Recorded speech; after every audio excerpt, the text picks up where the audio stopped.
আসসালামু আলাইকুম রহমতুল্লাহ। প্রিয় ভাই ও বোনেরা, আজকের ভিডিওতে আমরা অত্যন্ত গুরুত্বপূর্ণ একটি বিষয় সম্পর্কে আলোচনা করব ইনশাআল্লাহ। তাই আজকের আলোচনাটি অবশ্যই শেষ পর্যন্ত মনোযোগ সহকারে শুনতে থাকুন। আমাদের আজকের আলোচনার বিষয়, হাদিস দ্বারা প্রমাণ ইমাম মাহদী ও ঈসা আলাইহিস সালাম একই যুগে আসবেন না। আমাদের বর্তমান সমাজে প্রায় 95% মুসলিমরা, এখানে বড় বড় আলেমরাও এবং সাধারণরাও বিশ্বাস করেন বা মনে করেন যে ইমাম মাহদীর জামানাতেই হজরত ঈসা আলাইহিস সালাম আকাশ থেকে অবতরণ করবেন। আসলে তাদের এই ধারণাটি যে সম্পূর্ণই ভুল, তা হাদিসগুলো সঠিকভাবে যাচাই করলেই বোঝা যায়। বিভিন্ন আলেম ও সাধারণ মুসলিমরা যাদের শেষ জামানা নিয়ে কিছু জ্ঞান আছে, তারা সকলেই বিশ্বাস করেন ইমাম মাহদীর আগমন হবে, ঈসা আলাইহিস সালামের আগমন হবে।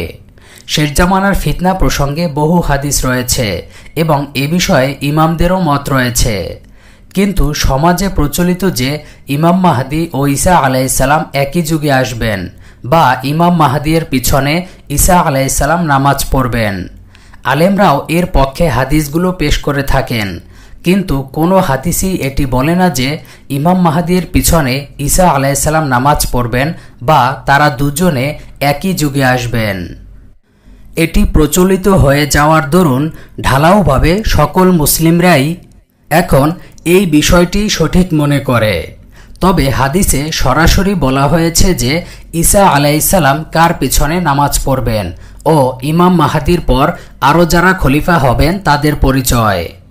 কিন্তু তারপরও না জানার ফলে যে হাদিসগুলো পেশ করে থাকে তাতে আমিরের পিছনে নামাজ পড়বেন বলে উল্লেখ থাকে, আর সেই আমিরকে ইমাম মাহদী মনে করে থাকেন।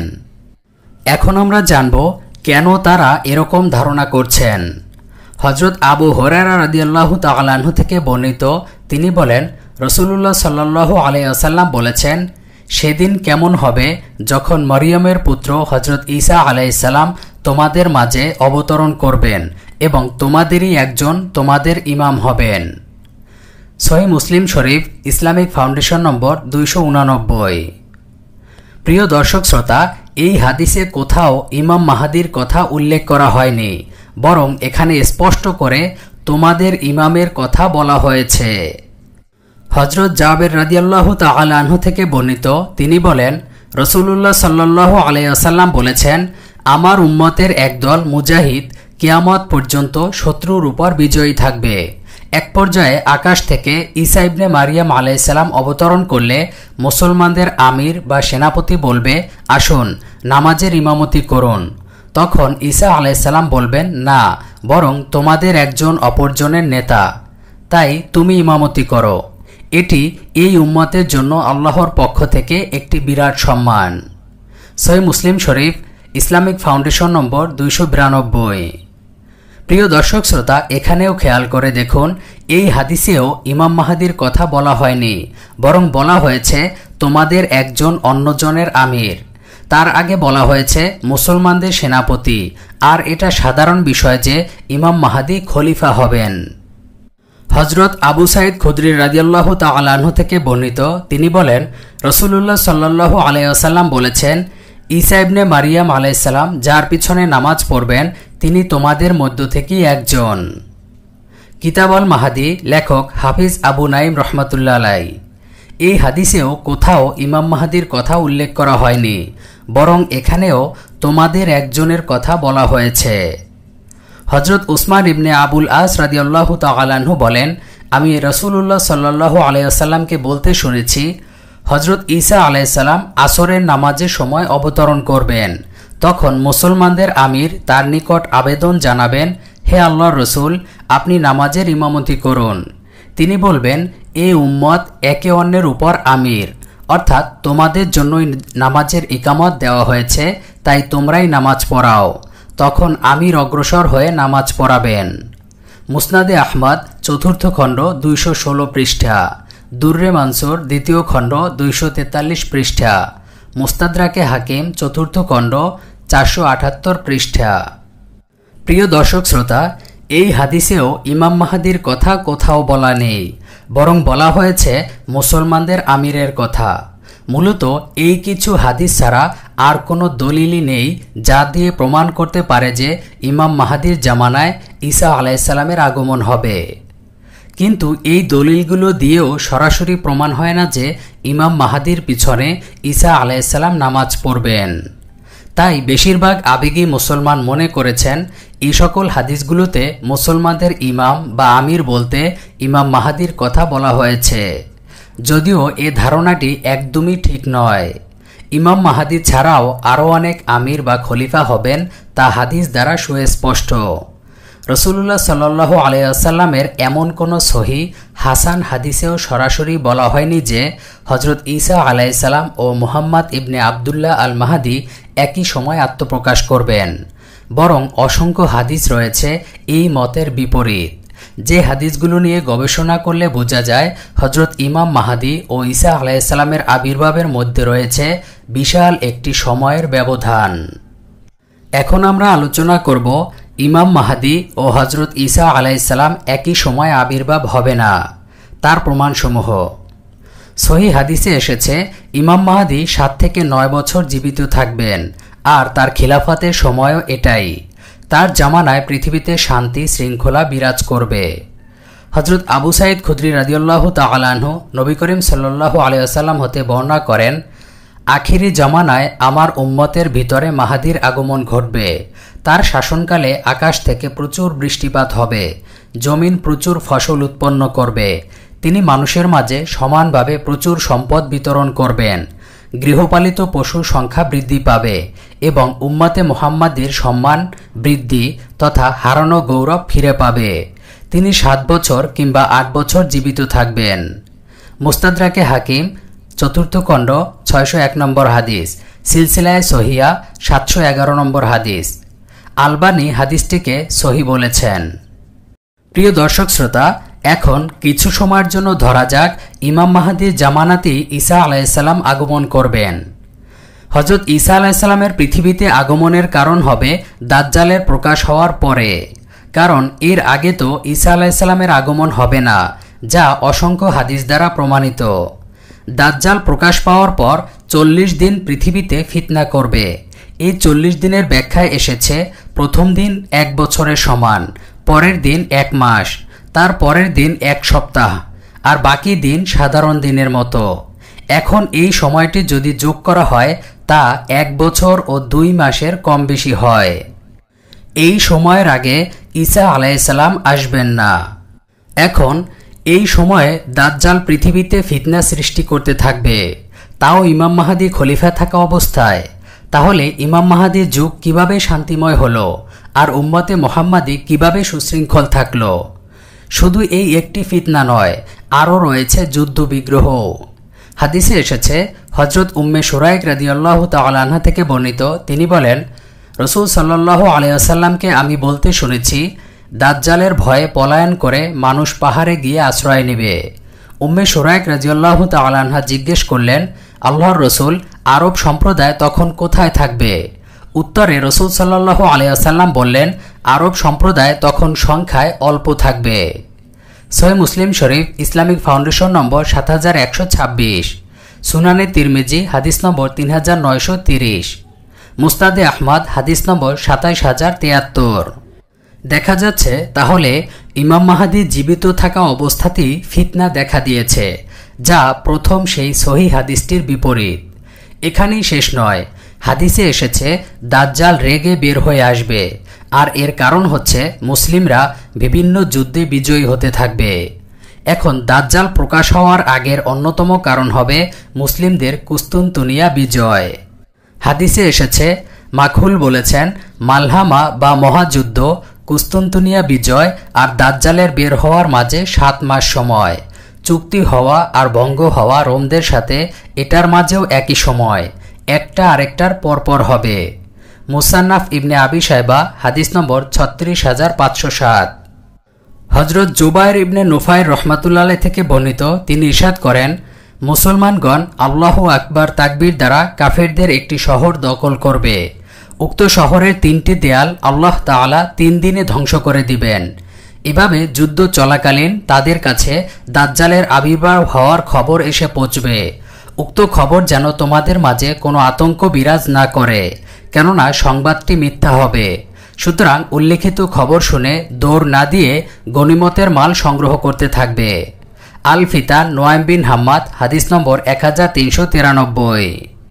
হযরত কাব রাদিয়াল্লাহু তাআলা আনহু থেকে বর্ণিত যে রাসূল সাল্লাল্লাহু আলাইহি ওয়াসাল্লাম বলেন, তাদের নিকট এ খবর পৌঁছেছে যে তাদের কুস্তুনতুনিয়া বিজয়ের পর দাজ্জালের আবির্ভাব ঘটবে, অতঃপর তারা ফিরে যাবে এবং কিছু পাবে না, অতঃপর কিছুদিন অবস্থান করবে, এরই মধ্যে দাজ্জাল বের হবে।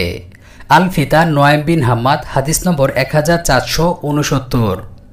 হযরত সাফওয়ান ইবনে আমর জনৈক সাহাবী থেকে হাদিস বর্ণনা করেন, তিনি রাসূলুল্লাহ সাল্লাল্লাহু আলাইহি ওয়াসাল্লাম থেকে রিওয়ায়াত করেন, রাসূলুল্লাহ সাল্লাল্লাহু আলাইহি ওয়াসাল্লাম ইরশাদ করেছেন, আমার উম্মতের এক দল ভারতের সাথে যুদ্ধ পরিচালনা করবে, আল্লাহ তাআলা তাদেরকে বিজয়ী করবেন।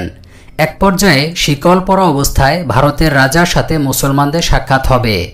এই যুদ্ধে অংশগ্রহণকারীদের প্রত্যেকে যাবতীয় অপরাধ আল্লাহ তাআলা ক্ষমা করে দিবেন। অতঃপর তারা শাম নগরীর দিকে অগ্রসর হবে এবং সেখানেই তারা সাইয়্যিদুনা হযরত ঈসা আলাইহিস সালামকে পেয়ে যাবে। আল ফিতান নোয়াইম বিন হাম্মাদ, হাদিস নম্বর 1202।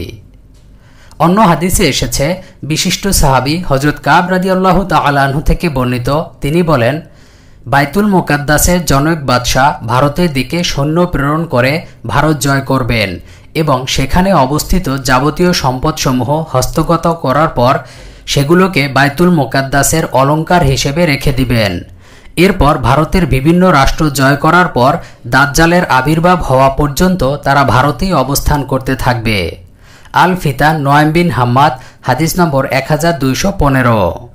প্রিয় দর্শক শ্রোতা, এই হাদিসগুলো থেকে এটি বোঝা যাচ্ছে যে দাজ্জাল প্রকাশ হওয়ার আগে মুসলিমরা যুদ্ধরত অবস্থায় থাকবে। তারা একাধারে কুস্তুনতুনিয়া বিজয় করবে, এরপর আরেকটি শহর শুধু তাকবীর দিয়ে ধ্বংস করবে এবং রোমদের সাথে মহাযুদ্ধ করবে।